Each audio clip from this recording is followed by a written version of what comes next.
Bab 709, Ujian Besar dari Semesta. Kalau kamu tidak menyulitkan aku, apa serunya hidup sehari-hari kita? Kalau kamu tidak menghabiskan uang, apa gunanya aku mencari uang? Valentino berbicara dengan sangat mendominasi, lalu mengulurkan tangannya untuk memeluk Angel dan melanjutkan. Tidak usah cemas begitu. Di antara kita berdua, tidak perlu bahas hal-hal tidak berguna seperti ini. Angel terdiam sekejap, lalu bersandar di lengan Valentino dan mengangguk pelan. Selama beberapa bulan terakhir, mereka selalu hidup berdampingan. Hubungan mereka telah melampaui pasangan biasa dan bahkan sudah mencapai tingkat kasih sayang layaknya antar anggota keluarga. Mereka berdua sama sekali tidak perlu bersikap sopan santun dan formal seperti itu lagi. Valentino menepuk-nepuk bahu Angel dengan ringan, lalu tiba-tiba berkata, Angel, ada yang mau aku bilang padamu. Katakan saja, aku dengar, kok. Angel berganti posisi dan sekarang berbaring di pangkuan Valentino. Valentino menjawab setelah jeda beberapa saat. Aku mau fokus berusaha di kota Fero untuk beberapa waktu, jadi sepertinya aku belum bisa bawa kamu pulang ke kota Neo. Dia tidak berani asal bertaruh. Karena ini adalah satu-satunya kesempatan baginya, jadi dia belum bisa kembali ke kota Neo dulu. Hanya saja rencana Angel untuk pulang ke kampung halamannya harus ditunda. Tidak apa. Aku tahu, kok, kamu punya rencanamu sendiri, jadi aku tidak akan tanya-tanya yang tak perlu. Pokoknya, kapanpun kamu bawa aku pergi, aku akan tetap ikut kamu. Yang penting kamu jangan meninggalkan aku saja. Jawab Angel sambil tersenyum dan pura-pura tidak peduli. Mana mungkin aku rela meninggalkan kamu? Balas Valentino sambil mengusap wajah Angel dengan lembut.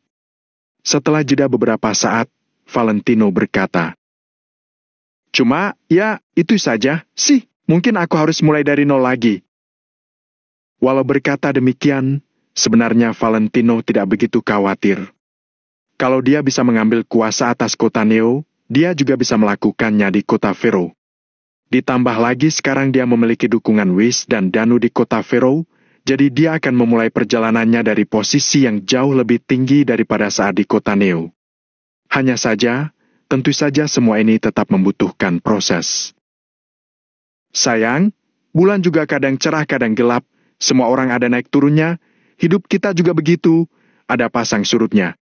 Itu hal yang normal. Mau kamu di atas ataupun di bawah, Angel akan tetap ada di sisi kamu. Angel menoleh ke samping dan melingkarkan tangannya di pinggang Valentino. Mendengar kata-kata Angel, hati Valentino terasa sangat tenang. Benar, gadis ini tidak pernah meninggalkannya bahkan saat dia sedang terjebak di titik terendahnya. Aku benar-benar tidak mengerti, sebenarnya apa yang akan kamu dapat sampai kamu rela berjuang sama aku melewati naik turunnya perjalanan ini? Memangnya sepadan? Ujar Valentino sambil menghela napas pelan. Sayang, aku harus bicarakan ini baik-baik sama kamu. Setelah mengatakan ini, Angel pun duduk tegak dan berkata dengan sungguh-sungguh. Semesta akan mempercayakan tanggung jawab besar kepada kaum manusia. Ia akan terlebih dahulu membawa derita ke pikiran mereka, melatih otot dan tulang mereka, membuat tubuh dan kulit mereka kering, lalu mengosongkan tubuh mereka. Dalam sekejap, Angel menguraikan sebuah syair panjang dari sebuah buku filosofi. Jadi, aku harap tidak peduli kapan, baik Angel ada di sisi kamu atau tidak, kamu harus ingat, kalau kamu tetap pegang impianmu di hati, kamu akan bisa terus melangkah maju dengan berani. Asal tekad kamu tidak kalah terhadap kegagalan, kamu tidak akan pernah kalah. Angel mengulurkan tinju kecilnya dan berkata, Semangat, sayang! Valentino mengangguk dan berkata, Iya, bahkan kalau aku sudah tidak punya apa-apa lagi, keberanian aku buat mulai dari awal lagi tidak akan hilang. Angel mengiyakan sambil mengangguk dengan sungguh-sungguh. Di malam hari, setelah menunggu Angel tertidur, Valentino mengambil kotak rokok dan berjalan ke ruang tamu. Sesuai kesepakatan, dia baru boleh menelpon Hendrik setelah pukul 12 malam. Namun karena dia sudah berhasil mengontak Danu, Valentino bisa menanyakan berbagai hal kepadanya secara langsung. Lagi pula, dia juga belum tahu bagaimana keadaan Hendrik. Kalau dia menelepon Hendrik tanpa melihat waktu dan keadaan, masalah yang awalnya bisa dihindari mungkin saja terjadi. Karena alasan itu, Valentino hanya akan mengirimkan SMS kepada Hendrik kalau terjadi sesuatu. Karena sudah bertemu lagi dengan Danu, ada banyak hal yang bisa diakses langsung tanpa perlu bergantung seluruhnya pada Hendrik.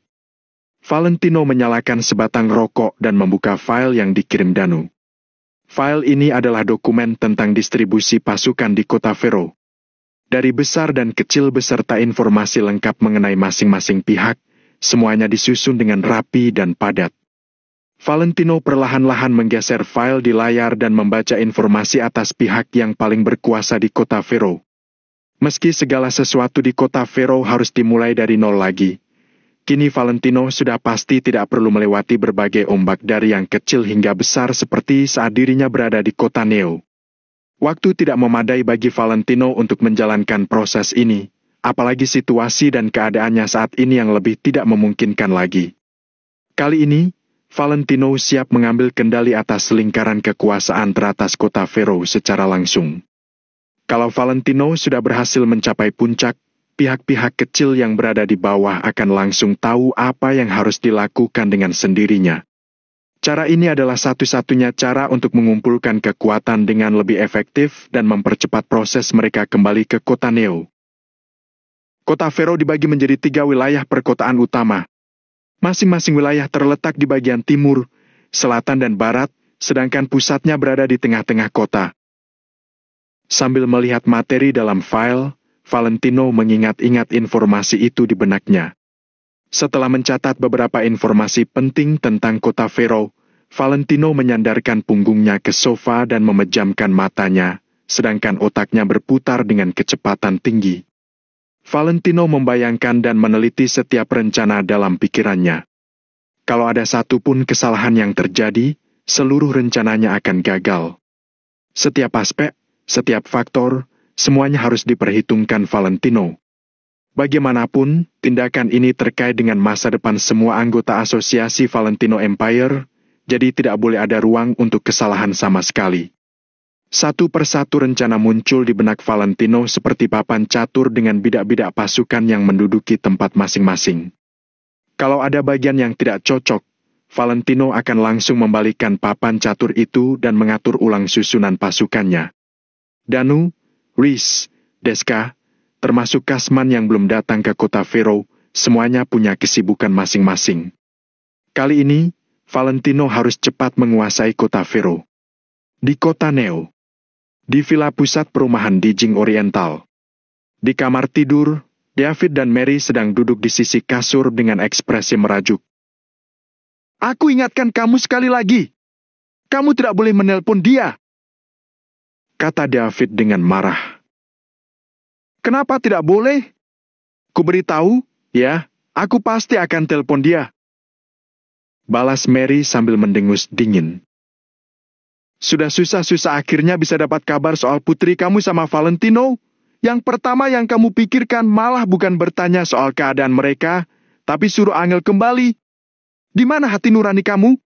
Apa sih yang Valentino lakukan sampai kamu begitu tersinggung dan tetap memandang rendah dia?"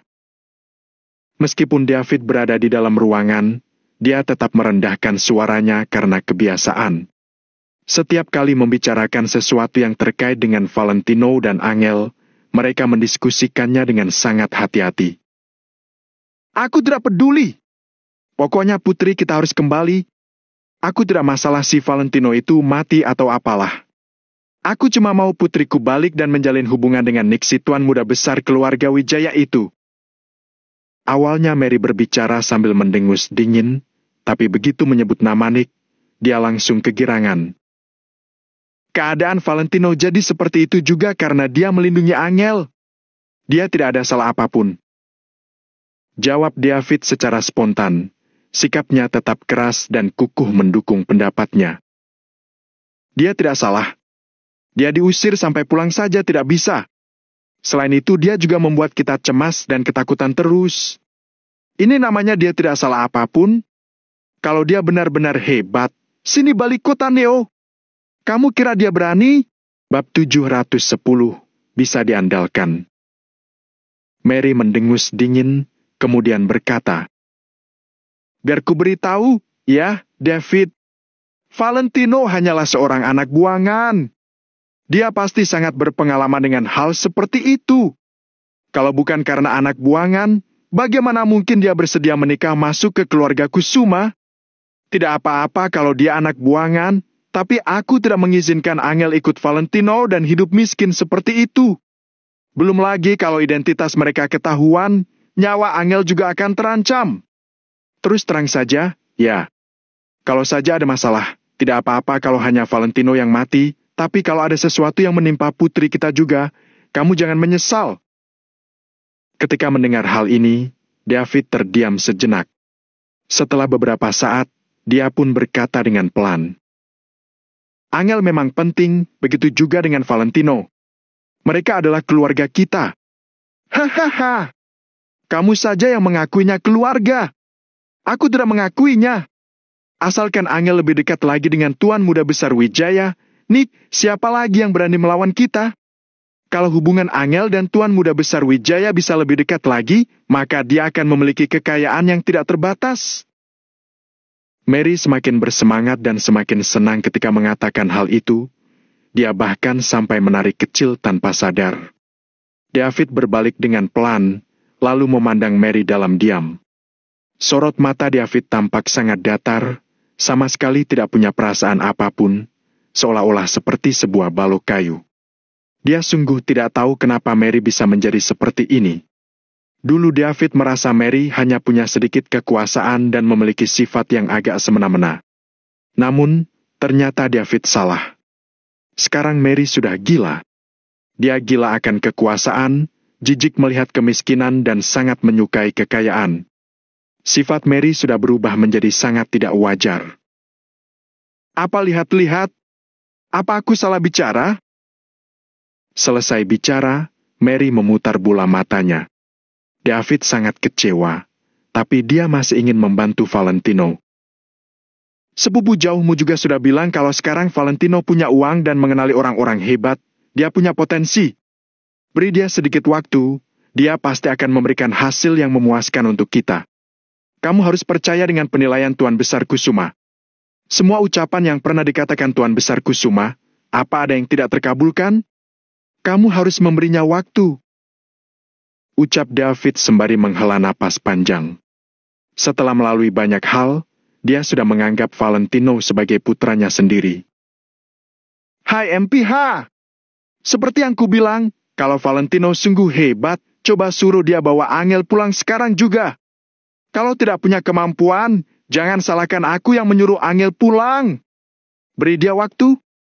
Lalu siapa yang memberiku waktu?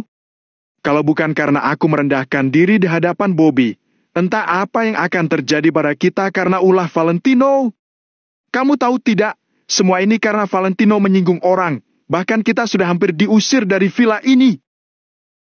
Begitu mengungkit Valentino, amarah Mary seketika meledak. "Menurutmu, kalau dia mau mati, ya, mati saja sendiri. Kenapa malah menarik kita untuk menemaninya tertimpa kesialan? Nasib putriku pahit sekali. Dia sudah ditertawakan selama 3 tahun, ketika baru saja bisa menikmati hidup enak, kini dia malah harus menemani Valentino melewati kehidupan yang penuh bahaya. Kamu tidak perlu bicara lagi. Pokoknya, Angel harus pulang." Mary sangat keras kepala dan tidak menerima pendapat orang lain. David menatap Mary lekat-lekat, lalu menghela napas panjang. Setelah itu, David membalikkan badan dan menyelimuti dirinya sendiri. Sekarang David tidak bisa menasihati Mary lagi. Dia hanya akan buang-buang tenaga kalau terus bersikeras. Kota Vero, Kompleks Sea Garden. Valentino mengirimkan sebuah pesan kepada Hendrik dan mengungkit banyak hal. Valentino menunggu sampai pukul 12 malam, tapi karena Hendrik masih belum membalas pesannya, Valentino pun kembali ke ranjang dan tidur. Asalkan Hendrik punya kesempatan untuk membuka ponselnya, dia pasti akan melihat pesan Valentino, jadi Valentino juga tidak buru-buru. Valentino akan memberitahu Hendrik semua hal yang dia alami, termasuk semua rencananya. Ketika Hendrik punya kesempatan membaca semua pesan Valentino, dia pasti akan membalas semua pesan itu dan memikirkan langkah selanjutnya. Keesokan harinya, Valentino mendapat kabar dari Danu dan memberitahukannya kepada Angel. Dia segera mengemudi menuju tempat yang sudah mereka tentukan sebelumnya. Pada saat ini, di sebuah gudang terlantar di pinggiran distrik Haven. Di dalam gudang, ada puluhan pria yang berpakaian biasa. Mereka tampak lelah, seperti baru menyelesaikan perjalanan panjang. Danu, William dan Kasman, wajah-wajah familiar. Semua orang ini awalnya terpencar di berbagai tempat dan hidup bersembunyi. Karena sebuah pesan dari Valentino, Danu segera mengumpulkan mereka semua di sini. Ketika melihat penampilan mereka, Danu tahu bahwa mereka telah memutari beberapa kota sepanjang perjalanan mereka. Danu, Tuan Muda Valentino, kamu sungguh bukan sedang bercanda, kan? William, Kasman dan yang lainnya memandang Danu dengan penuh harap. Tidak. Danu menjawab dengan serius. Sebentar lagi Kak Valentino sampai. Danu sangat kagum terhadap William dan yang lainnya karena sangat setia terhadap Valentino. Bagus, bagus. William dan yang lainnya menggosok tangan mereka dengan senang. Mereka sudah tidak sabar untuk bertemu Valentino. Bern, Bern, Bern. Di luar gudang, terdengar suara arangan mesin mobil. Wush! Puluhan pria itu segera bangkit dan memandang keluar sana dengan waspada. Selama beberapa bulan ini, mereka terus kabur dari kejaran maut hingga membuat mereka menjadi semakin waspada dan tidak berani bersantai. Tidak perlu cemas, seharusnya itu adalah mobil Kak Valentino. Biar aku pergi melihatnya dulu. Selesai berkata, Danu segera berjalan keluar. William dan yang lainnya saling memandang. Perasaan senang yang ada di dalam hati sudah tidak terbendung lagi, jadi mereka juga ikut Danu berjalan keluar. Di luar pintu ada sebuah Sentena putih yang sedang parkir. Begitu mobilnya berhenti, pintu kursi pengemudi pun terbuka dan terlihat Valentino yang turun dari mobil. Shoot! Pandangan semua orang terpaku pada Valentino. Pada saat ini, waktu seakan-akan telah berhenti bergerak, sama seperti kejadian kemarin saat Valentino bertemu dengan Danu. Danu menghela napas ringan, kemudian menyingkir ke samping. Dia memberikan momen ini kepada para lelaki yang setia itu. Tuan Muda Valentino! William dan Kasman memanggil Valentino dengan terbata-bata. Suara mereka juga agak bergetar. Mata puluhan pria itu juga seketika memerah. Mereka sangat teguh, sangat kuat, mereka bahkan rela mati untuk melawan keluarga Wijaya. Meski tidak mendapat pengobatan yang bagus, mereka menggunakan belati untuk mengeluarkan chip yang ada di tubuh mereka tanpa berteriak dan tanpa mengeluarkan air mata. Namun, pada saat ini, mereka tidak bisa menahan diri ketika bertemu dengan Valentino. Mereka seperti anak yang kehilangan orang tua dan akhirnya bertemu dengan orang tua mereka. Mereka akhirnya bertemu dengan orang yang paling bisa mereka andalkan. Valentino adalah orang yang paling bisa mereka andalkan. Tuan Muda Valentino! William dan yang lainnya segera berlutut kepada Valentino. Sedangkan Valentino hanya mencubit-cubit hidungnya, lalu berjalan ke depan tanpa berkata-kata dan menarik mereka satu persatu bangkit. Namun, ketika dia hendak menarik Kasman berdiri, Kasman sama sekali tidak ingin bangkit. Dia hanya terus berlutut di sana. Bab 711, tidak perlu memikirkan ke depannya. Tuan Muda Valentino, saat itu kalau aku tidak kembali ke keluarga Wijaya, maka hal ini tidak akan terjadi. Timothy yang memerintahkan seseorang menyalakan perintah kembali ke keluarga Wijaya. Jadi aku terpaksa pulang. Jelas Kasman kepada Valentino dengan perasaan bersalah. Keluarga Wijaya sangat berkuasa di kota Kama. Kalian juga tidak bisa membangkang perintah mereka, jadi ini bukan salah kalian. Selesai berkata, Valentino segera memapah Kasman berdiri. Tuan Muda Valentino. Ketika dipapah Valentino, mereka semua memanggil Valentino dengan penuh haru. Aku sehebat apa sampai kalian semua begitu setia terhadapku? Selesai bicara, Valentino menghela napas panjang. Karena Anda adalah tuan muda Valentino? Jawab Kasman tanpa ragu. Apa itu kesetiaan yang bodoh? Kesetiaan yang dimiliki Kasman dan yang lainnya mungkin bisa disebut sebagai kesetiaan yang bodoh.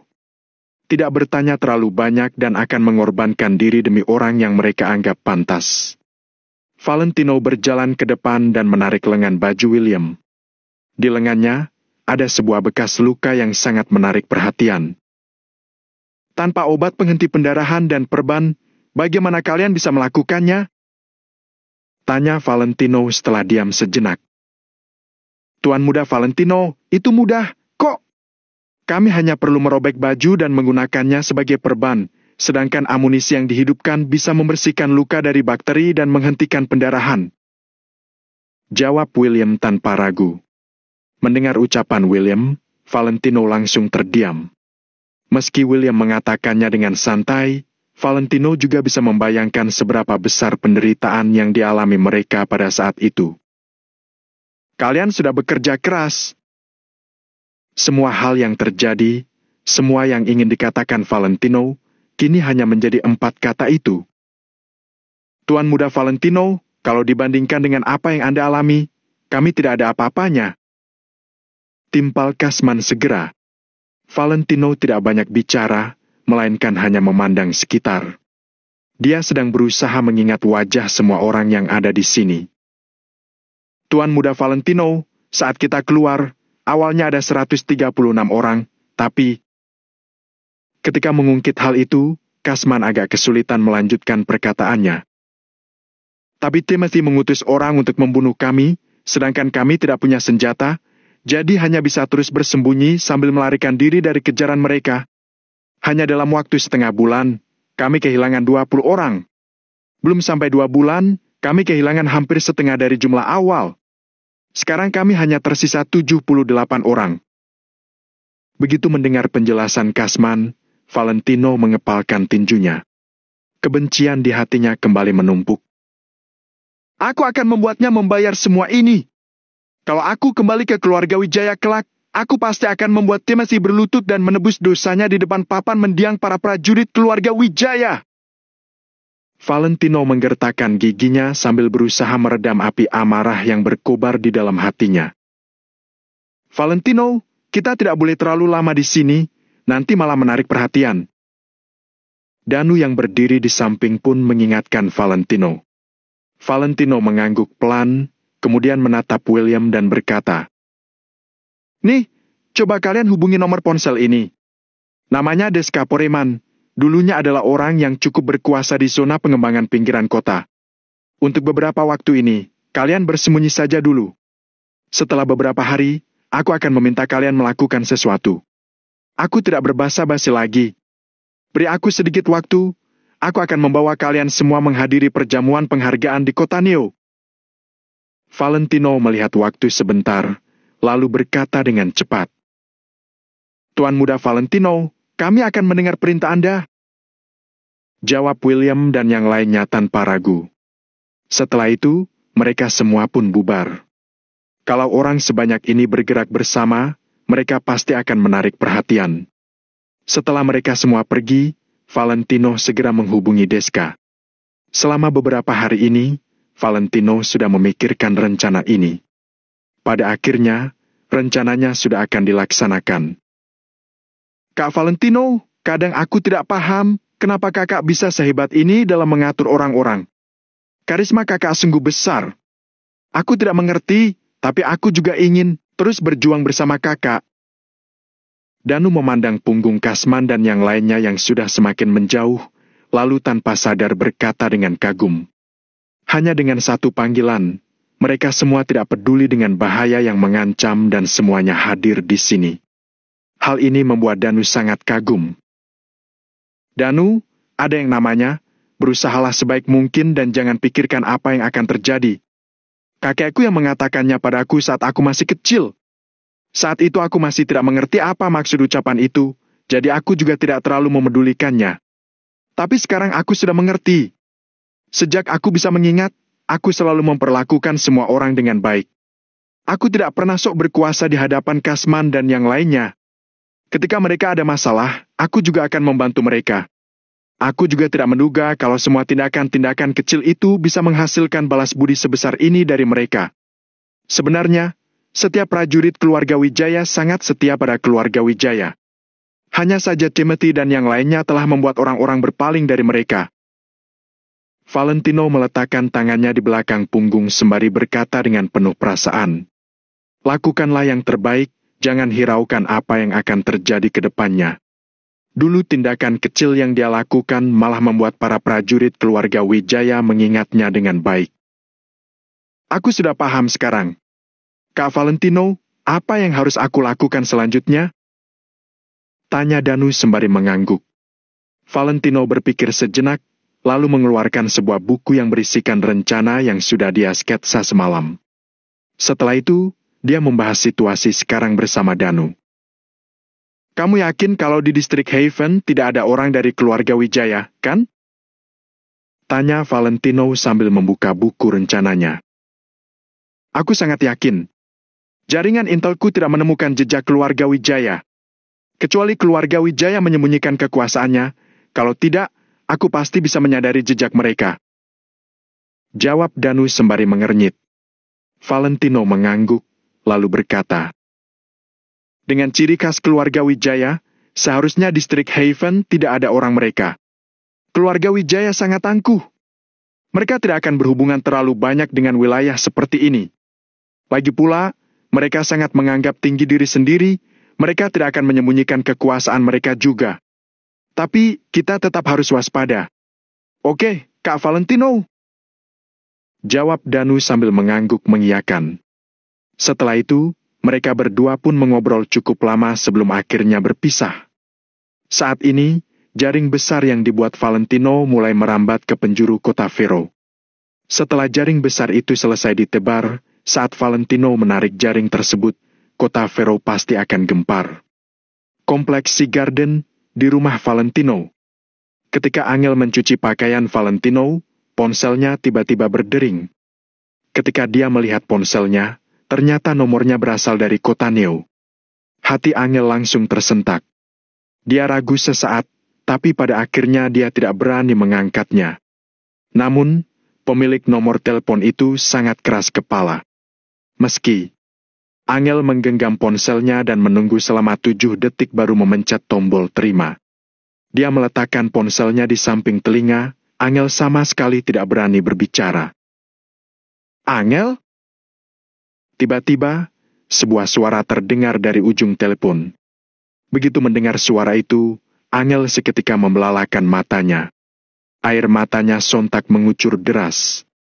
Panggilan teleponet berasal dari ibunya, Mary. Sejahat apapun Mary, dia masih merupakan ibu yang membesarkan Angel. Ibu. Angel mengusap hidungnya, lalu memanggil ibunya dengan pelan. Baguslah. Ternyata benar ini adalah nomormu. Kenapa kamu tidak menelpon kami? Tanya Mary dengan nada agak kesal. Ibu sedang bercanda, ya? Aku mana berani menghubungi kalian. Ibu juga bukannya tidak tahu. Kenapa ibu bisa menghubungiku? Ibu dapat dari mana nomor ponselku? Tanya Angel bertubi-tubi sambil mengusap air matanya.